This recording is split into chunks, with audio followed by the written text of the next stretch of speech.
आज आम संस्कृत भाषा कारक विषय आलोचना करवा।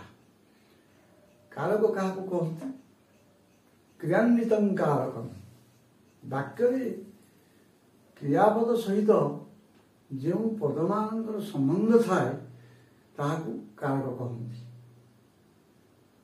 वाक्य समापिका क्रिया सहित अन्य पदमान संबंध थाए से संबंध मुख्यतः 6 भाग में विभक्त। तेणु कारक 6 प्रकार।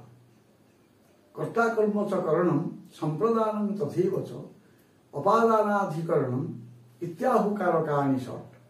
यही व्याकरण कारिका अनुसार कारक 6 प्रकार।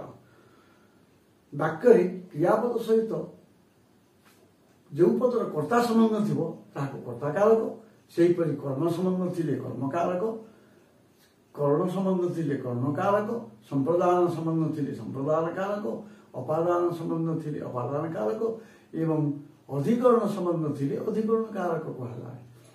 किंतु षष्ठी विभक्तिर क्रियापद सहित प्रत्यक्ष संबंध नथिबारु कारक कहला नहीं। मात्र षष्ठी विभक्ति होता पदर अन्य पद सहित क्रियापद व्यतीत अन्य पद सहित संबंध थिबारु संबंध पद कहला। ताजों षष्ठी विभक्ति प्रयोग हुए। कर्ता कारक प्रथम विभक्ति, कर्म कारक द्वितीय विभक्ति, कर्ण कारक तृतीया, संप्रदान कारक चतुर्थी, अपादान कारक पंचमी, संबंध पद षष्ठी विभक्ति, अधिकरण कारक सप्तमी विभक्ति प्रयोग हुए। यह कारक संबंध गोटे मोटामोटी धारणा।